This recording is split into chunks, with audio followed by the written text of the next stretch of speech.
More than 24 hours removed from the Eagles blowing a 21-0 lead, we have more questions than we do answers on our Philadelphia Eagles.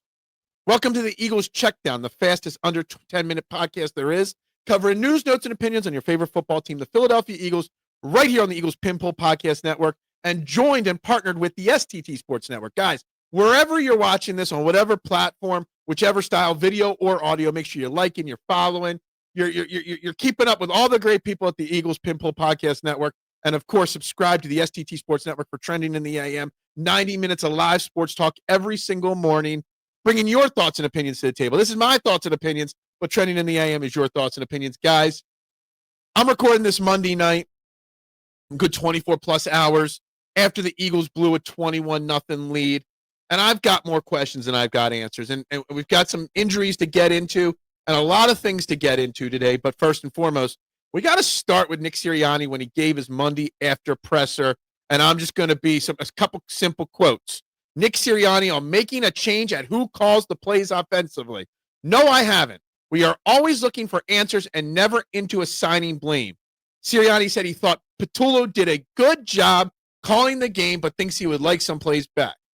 To go a little further, he said, I feel we have the right people as players and coaches that have had success. We're all searching for answers. There's some good things. There's some not some good things. It can't just be we've got to run better. We've got to pass better. It's got to be a combination to reach the goal we want. Basically, Nick Sirianni, as he always does, is taking the bullets. That's what he does. He's taking the blame for Kevin Patullo's failures, for the offensive failures, because it's not all on Kevin Patullo, to be honest with you. There's a lot of other things to get into. But the fact that he doesn't want to hold Kevin Patullo accountable, not just for one bad week. This offense has been brutal for the entirety of the season. We've had 4, maybe 5 good halves of football. We haven't had a complete offensive game yet from this offense. It's becoming a little annoying. And I'm not saying I want to fire Nick Sirianni or he's on his way out or any of that kind of stuff. What I'm saying, it does become a little frustrating when we can see the blatant, obvious problems. When you hear players like Fred Johnson and Landon Dickerson kind of throwing left-handed jabs, in the direction of the coaches, you know that a different message needs to be had, needs to be said. And him just sticking up for Kevin Patullo and be like, he did good. He could do better, but he did good. What we saw was not good from the 11-minute mark of the second quarter through the rest of the game. Yes, we had 3 great drives that were executed and called perfectly. But then the rest of the game happened, and we did nothing well. We had just barely over 100 yards of offense from the 11-minute mark of the second quarter through the rest of the game. Not good enough. Not good enough. And it's not all on Kevin Patullo. Obviously, the offensive line is still injured. Fred Johnson had, one to make a name for himself. The name he made for himself was not good.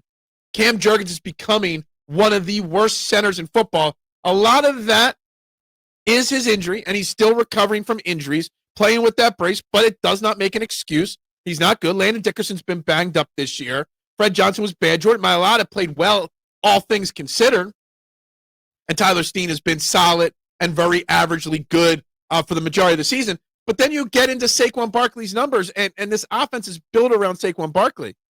Saquon Barkley, before contact this season, is averaging 1.4 yards per carry. Barkley's yards before contact last season, 2.64, almost double. In Sunday's loss, Barkley averaged -1 yards before contact. Negative yards to the line of scrimmage before contact on Sunday. I don't know what else Kevin Patullo could do, but I got an answer on what Kevin Patullo could do. And this drives me nuts. One of the first things I do the day after a game is I check the Eagles snap counts. And how many guys played, what snaps on offense and defense, gives me an idea. There were 63 offensive plays from the Eagles on Sunday. Saquon Barkley was on the field for 52 of them. Will Shipley, 8. Tank Bigsby had 3. 3 snaps. Not 3 touches, 3 snaps. All right? 3 whole snaps. Right? And he ran the ball once for 8 or 9 yards.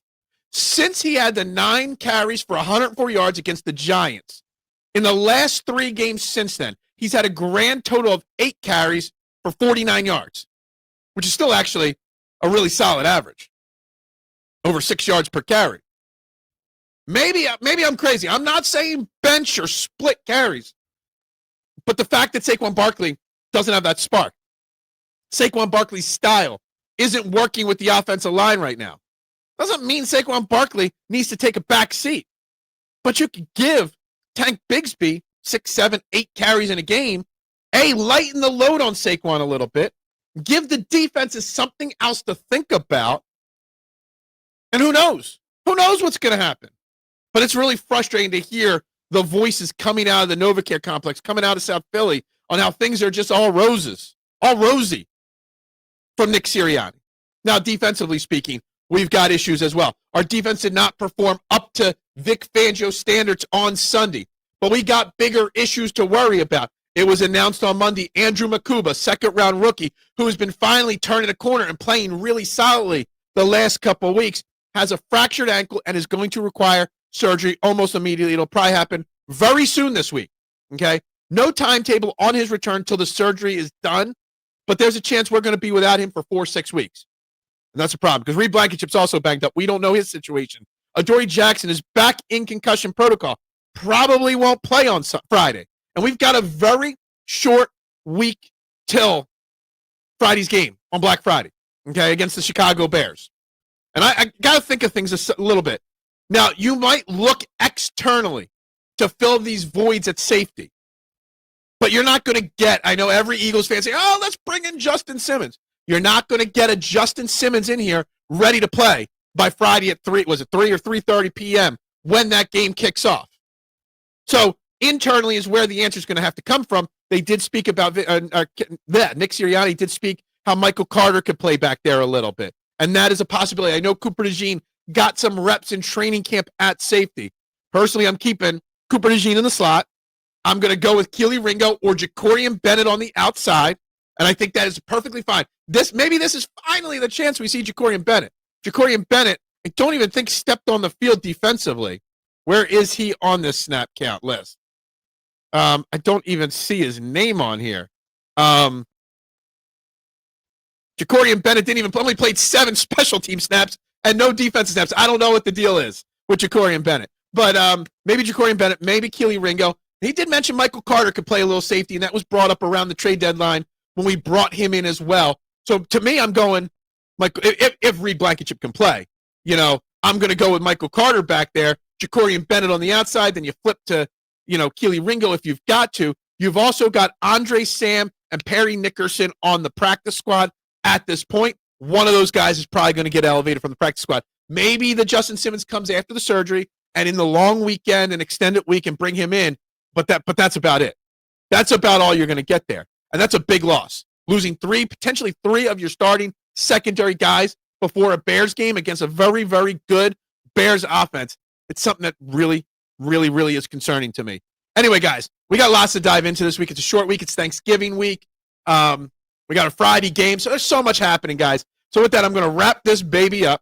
We'll talk again tomorrow. Go Birds and bubbles up.